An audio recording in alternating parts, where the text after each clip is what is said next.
One of the most ridiculous phenomena on the internet today is the morally indignant atheist. Indeed. Aren't we off to quite the sublime start? Well, I've only got a couple words to say to you then. Come at me, bro. Where do I begin? Gee, where to start? Maybe you can start by explaining what you mean by a morally indignant atheist, and what even being an atheist has to do with being morally indignant in the first place. And funny thing, last I checked, I, as an atheist, do not have a certain obligation to take a moral stance on anything. The only thing that really identifies me as an atheist is just my lack of belief in a god or gods. I don't recall having to take a moral stance. If we begin with the premise that there is no God, then it follows that no human has any moral authority above him or herself. Starting off with a straw man already. Well, aren't you the man? Huh, well, allow me to retort. Funny enough, you seem to have the misconception, you and many religious people I've come across have the misconception that we atheists say that there is no God, 100%, no God. And that's not necessarily true. I know some atheists are like that, and they are there, but they do not speak on behalf of all atheists. The academically honest atheists, at least, the ones that you should be talking to, are the ones that say that given the current information that we have available to us now, and through observing many types of phenomena, and through scientific observation, that yes, the possibility of a God existing, much less yours, is very slim. That is not to say that a God doesn't exist, and that's not to say that a God can't exist. It's just that it's a very slim possibility given the circumstances. Your premise is also flawed in the sense that you seem to portray morality as a set of given rules, and that's not necessarily the case. True, our morality does influence how we run ourselves, but it is not necessarily set in stone as you make it out to be. Why would we need authority over one another? Who said that we did? The fact that we allow people to rule over us, the fact that we allow people like judges to decide our fates, policemen to keep us safe, and politicians to run our country, the fact that we give them authority is because we allow them to have authority. See, our morality is more of a collective interest of sorts.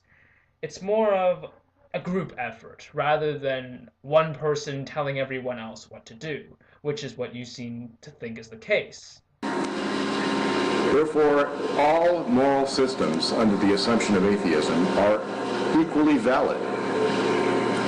Incidentally, I still fail to see how having God in the picture would make that any more credible in a sense. So we have to listen to God? Well, why do we have to listen to God? Who said that this God was morally perfect? Are you just going to believe that on faith? Do you have any evidence to support this notion? Or are you just going to believe what this God says? I mean, Satan could say that he's morally perfect, and I don't think you would believe him. But why would you expect me to believe your God when he says that? And yet you wouldn't believe it if it was spoken to you by any other deity.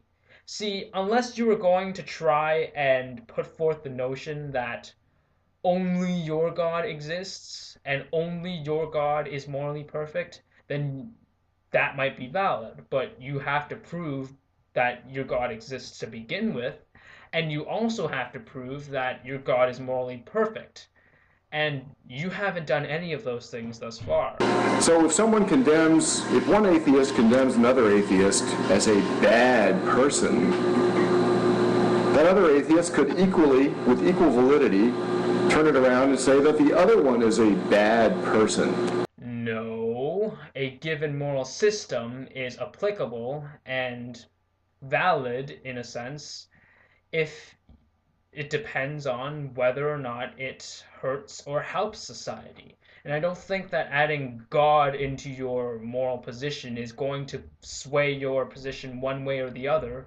in answering the question of is your moral position valid or not, considering how your God has been known to commit many atrocities that have been documented in the Bible countless times, and therefore this is essentially a moot point. The bottom line is that if there is no objective morality imposed by an extra-human authority, whatever you want to call that, and if authority doesn't rise above the level of humanity, then the idea of an indignant atheist morally is ridiculous.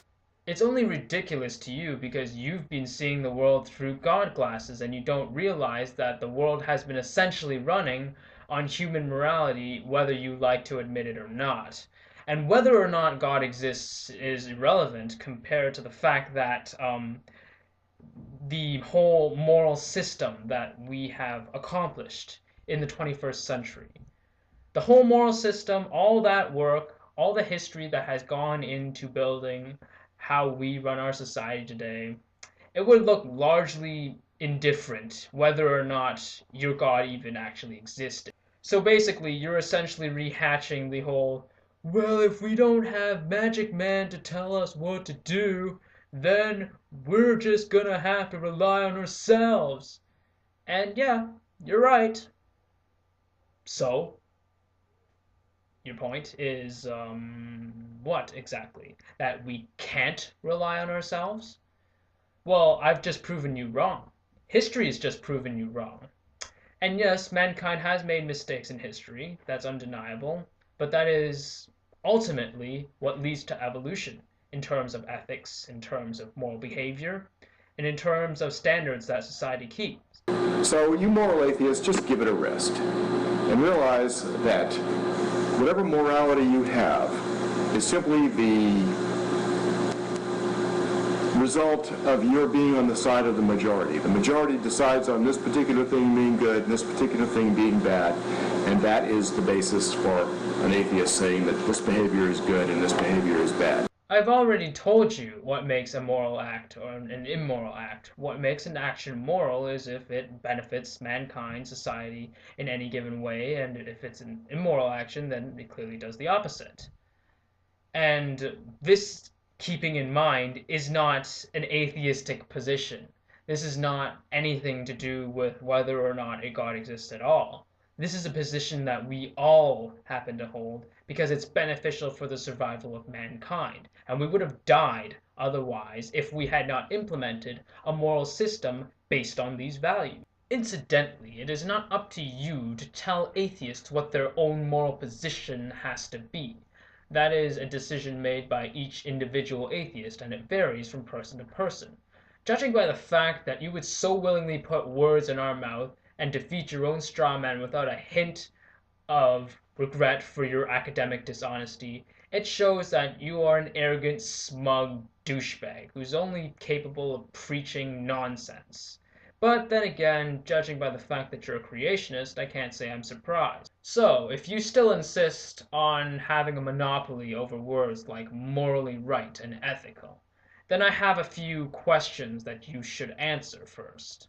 1. Why is it only available for your God? Why not any other? The second thing is, even if this God had absolute moral authority of some sort and that his decisions were always ethically correct, then how are you going to go about proving it? Who is to say that this God might not be lying to you? Who is to say that this absolute moral authority might even be detrimental to mankind? And finally, even if, let's just say, that you had this moral authority, then what is it exactly? What is morally right? Does it mean anything that your God wants? Because your God seems to want a lot of things, from condoning murder and rape and theft to some of the nicer things in the Bible, like benevolence and teaching good works. So, if you're going to make an argument from authority with your particular God, what is your God's moral position? So, that's all I have for now, guys. Thanks for watching, and may the truth always be heard. Later.